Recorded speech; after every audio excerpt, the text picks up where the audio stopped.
आखिर में एक दिलचस्प खबर है कि सऊदी अरब में एक ऊंट रेस हो गई, क्योंकि ऊंट नबी सल्लल्लाहु अलैहि वसल्लम के दौर में भी होते थे। बिल्कुल, बिल्कुल। और नबी सल्लल्लाहु अलैहि वसल्लम की अपनी ऊंटनी थी, सहरा का, वो उसको बादशाह भी कहा जाता है, और जंगी उसमें इस्तिलाह में उसको जो है टैंक कहा जाता है सहरा की। जी जी, देखो हर मुल्क का अपने एक सकाफत होती है, एक ताल्लुक होता है। सऊदीया में ये जो हो रही है तीसरी, हमारे फोटोज भी यहाँ पे चलेंगे, ये सालाना तीसरी जो है वो है उनकी यहाँ पे ऊंटों का रेस मिला। वलीअहद बहरीन भी चले आए इसमें, वलीअहद जो है इमारात भी यहाँ पे थे, और खादिमुल हरमैन शरीफैन शाह सलमान भी इस प्रोग्राम में मौजूद थे।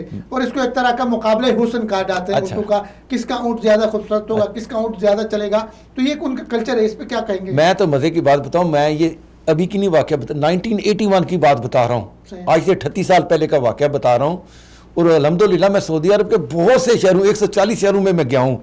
मैंने देखा है कि मैंने, अच्छा फिर ऊँटों के ये एक दौर है, ऊँट जो है, यहाँ का ऊँट होना मर्सिडीज़ के बराबर था कि किसी के पास ऊँट होना मर्सिडीज़ के। पाकिस्तान में जिसके पास घोड़ा होता था पहले, वो समझता था इसके पास मर्सिडीज़, अब एक बड़ी अहमियत है। और यकीन करें कि मैंने बहुत से शहरों में, गरियात हो, तबरजल हो, तरीफ हो, गसीम हो, या अबा हो, अलबाहा हो, इन इलाकों में मैंने उनके ऊपर वो जो है नक्शा नगार बनाते देखे। उनके ऊपर जो है ना, उनकी जैसे वो नाई नहीं कटिंग करता, वो बाल के स्टाइल बनाता है, तो ये उसको इतना खूबसूरत किस्म का जो है ना वो नक्शा नगार कर देते हैं कि ऊँट की जो है ना वो एक अलग ही मंजर नज़र आता है। तो ऊँट की जो कम से कम जो हमने तो शुरू से देखते हैं, 1981 की बता रहा हूँ कि यहाँ पे ऊँट की दौड़ होती है, देखते हैं मेला सजदा जिसे जनादरिया कहते थे, ठीक है ना। अभी मेला 1981 में जनादरिया का मेला लगता था रियाद में, तो हमने वहां से शुरू किया था देखना। बहुत सारे जानवर कहते हैं इसे, जिनके मिजाज से आप बहुत कुछ सीख सकते हैं। जी बिल्कुल, दुनिया पे इस पे बहुत काम हो रहा है, बहुत हकीक है। इस पे मदनी साहब क्या कहेंगे? देखें, इस्लाम जो है वो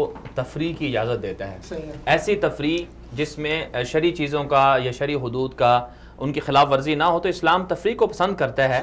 तो जो इस तरह के मेले होते हैं, इसमें एक तो कल्चरल फेस्टिवल आप इसे कह सकते हैं, और साथ में तहजीब और सकाफत, उस तरह चीज़ों का एक मुजाहरा किया जाता है। तो सऊदी अरब के अंदर तफरीही सरगर्मियाँ बहुत उरूज पर हैं। तो इस तरह की मुस्बत सरगर्मियाँ कि आज का दौर ऐसा है कि जिसमें लोग अपने घरों में बैठे हुए हैं, बाहर नहीं निकलते, खेलते, बच्चे खेलते नहीं हैं, लोग किसी के यहाँ जाते नहीं हैं, अगर किसी के यहाँ जाते भी हैं तो मोबाइलों में लग जाते हैं। इस तरह के मेलों का इनेकाद होना एक आप समझते हैं कि उसे एक अच्छी एक्टिविटीज़ हैं, अच्छी तफरीही सरगर्मियाँ हैं और मुस्बत हैं, और इसको जितना अप्रिशिएट किया जाए मेरे ख्याल में बहुत अच्छा है। और इससे सऊदी अरब के अपने जो कल्चर है उससे प्रमोट हो रहा है, वो भी सामने आता है कि उनके पास बड़ी बड़ी गाड़ियां हैं, दुनिया की बड़ी बड़ी साइजें हैं, लेकिन उसके बावजूद जो है, उसके बावजूद अपने कल्चर से जुड़े हुए हैं। मैं एक और बात का थोड़ा सा इजाफा कर दूं, जापान में ऊँट नहीं होता। अच्छा, तो मैं एक दफ़ा मुलाकात हुई मेरी जापानी से, और नहीं मैं वो बता रहा हूँ, ऊँट की जो है ना, ऊँट में जापानी, वो यकीन करो वो जापानी था, उसने ऊँट की इतनी तस्वीरें ली। वो मेरे साथ वहाँ पे एक पेट्रोकेमिकल कंपनी बन रही थी यम्बो में, जो पेट्रोलियम कंपनी बनाई थी, तो उसमें देखा, उसने कहा यार ये ऊँट उसके लिए कितनी वो अहम चीज़ थी। उसने तस्वीरें लेके, मैंने कहा ये क्यों तस्वीरें बना रहे हो? कहता हमारे मुल्क में ऊँट नहीं होता। तो ये ऊँट उसके लिए एक नायाब चीज़ थी। और फिर ये सऊदी अरब में सबसे ज़्यादा मेरे ख्याल में ऊँट जो इस्तेमाल होता है या मौजूद है वो भी सऊदी अरब में है। इन लोगों का जो खाना है, खुराक है, जो लजीज खुराक है, वो ऊँट है। और रमजान में अफ्तारी के बाद जो है, अफ्तारी के बाद बाकायदा इनके यहाँ हर रोज़ जो है ये ऊँट का शोरबा और ऊँट का गोश्त चलता है। तो ये एक अच्छी बात है। अपने ऊँट का दूध की एक बड़ी निस्बत है, ऊँट के दूध की, बिल्कुल।